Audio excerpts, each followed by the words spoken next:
Hi, this is Alex Skolnick, and you're watching Stormbringer, the Austrian heavy zine.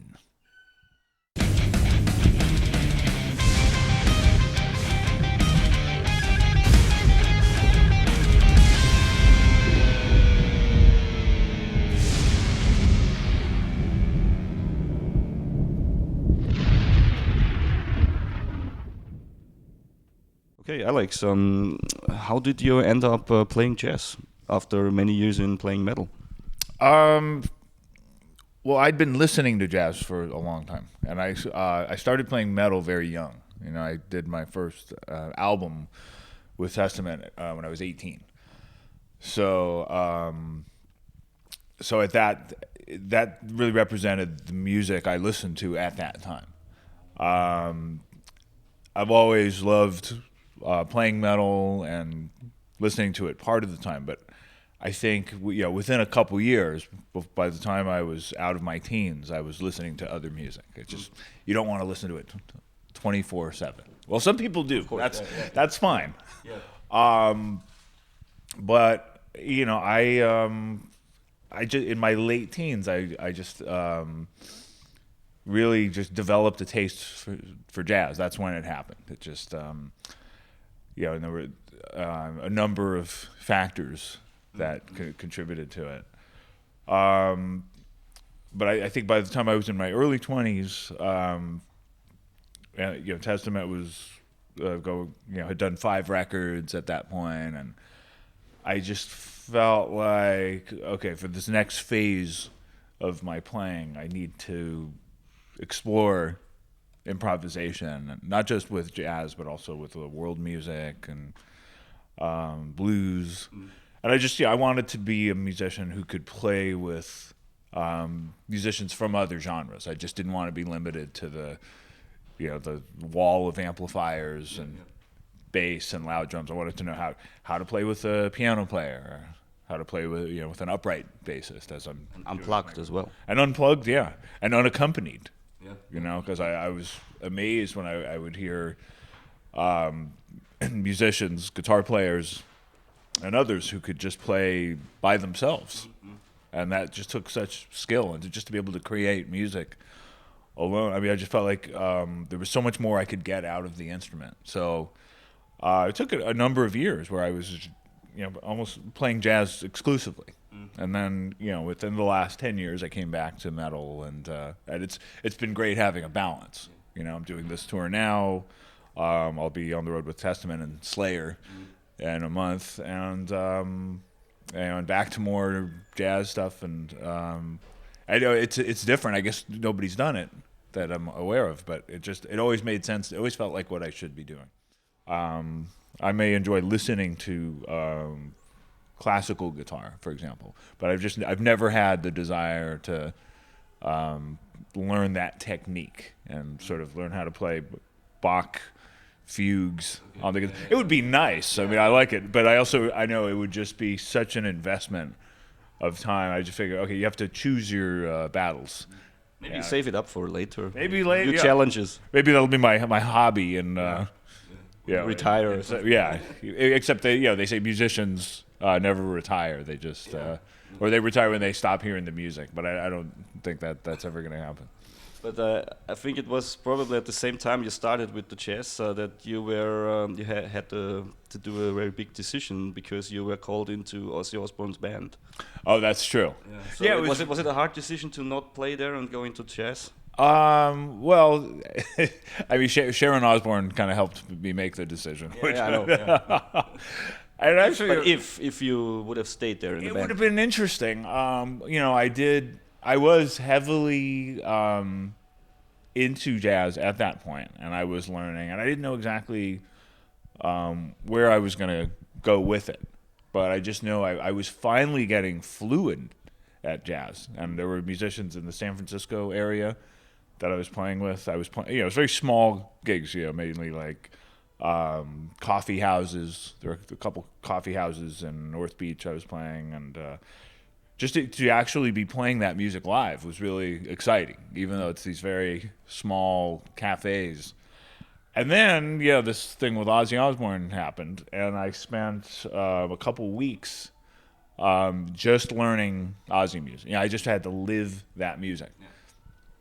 And I was, the audition went well, and so much that, Ozzy decided on the spot he wanted to book a show, and they booked the show, and he actually hired me. He thought it was, but my theory about it, and it's been sort of backed up by others, is that at that point, Sharon was she was more used to Zakk Wylde than Randy Rhoads, and the imagery of the guitar down to the knees and the kind of So you were too much metal and not so rock guitarist at the time. It was more I just think, and also just from what I know about the entertainment industry too, people get people in management and production, they get set on certain images, and sometimes it's more about the image than the music. But it made sense, because now, even though I was ready, I thought, okay, maybe this is what I'm supposed to do. I'm supposed to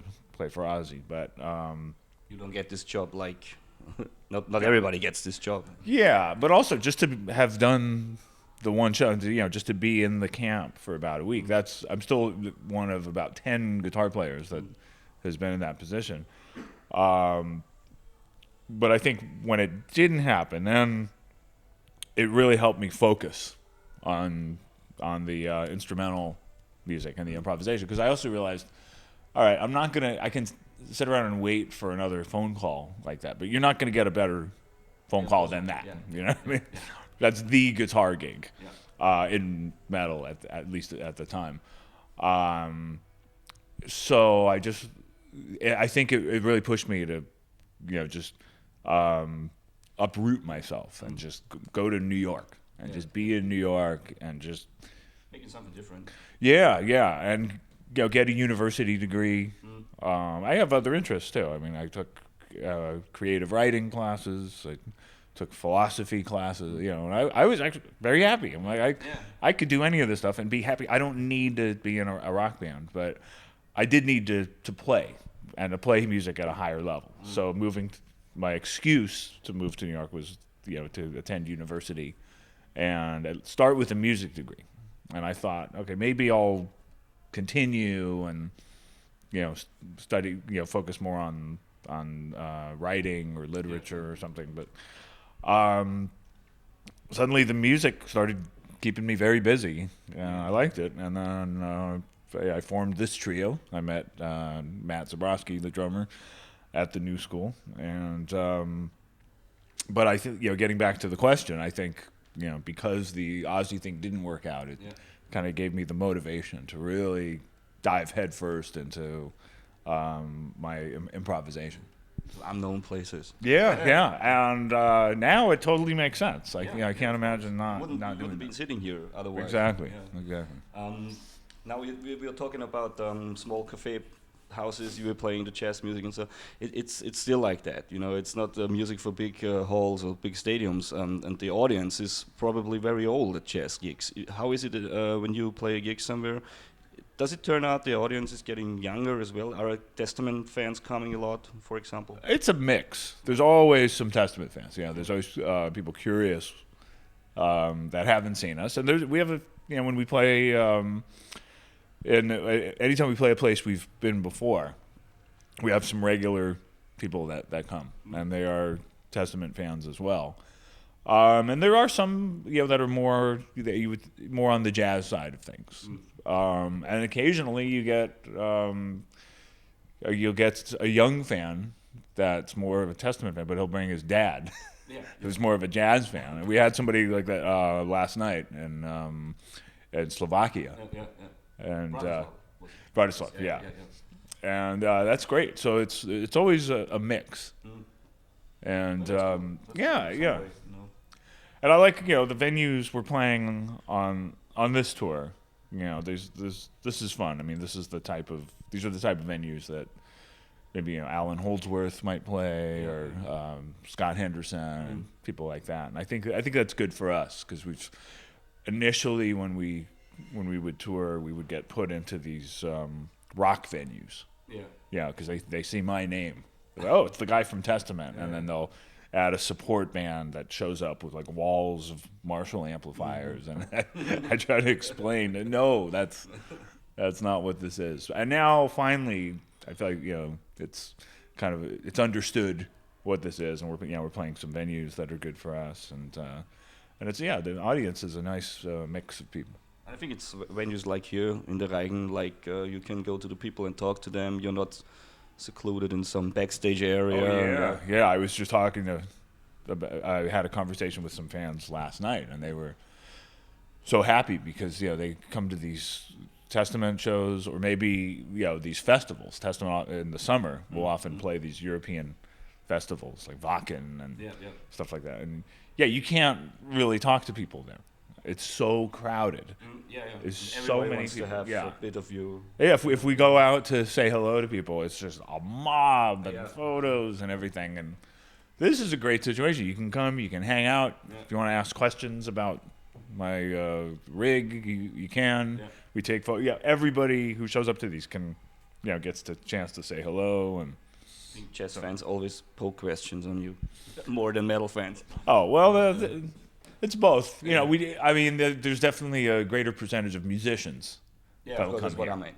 Yeah. I mean, I'll get there's the guitar players that'll show up to the metal shows. Interesting. But how is he doing that? Things like that. Yeah. But I think you definitely get more of a percentage of them at a show like this, and not just guitarists. Like there's drummers and bass players that come to see these guys because they're great players. But it's nice having that's what I like about venues like this. It's very sophisticated. Yeah, I think your grandfather is from Poland. That's true. As far as I know. Do you have any living relatives in Europe as well? I don't. My grandfather came from a little village in Poland, and grew up, spent the rest of his life in the U.S. And then my parents were born in the U.S. And luckily everybody got out of Europe, which is probably a good thing because I don't think they would have survived given what happened in Poland a few years later. So there's nobody you can visit on your trips over here. No, unfortunately. Do you know the town where he grew up? Have you been there? Unfortunately, I forget the name of it. It's a complicated name, I guess. It might be Katowice. Okay. If I'm thinking right, and I haven't been. My father's been there. I think it's close to Warsaw. I think it's outside of Warsaw, but it's in a rural area. Are you going to Poland as well on this tour? We are. Yeah, but we'll be right in Warsaw. Okay. So last question about another project you're running beside all that. It's called Planetary Coalition. Mm-hmm. And it's something completely different because it's like something acoustic guitar world music thing with like 25 musicians. Well, I mentioned earlier that international acoustic guitar was something I've always been interested in, as well as jazz guitar.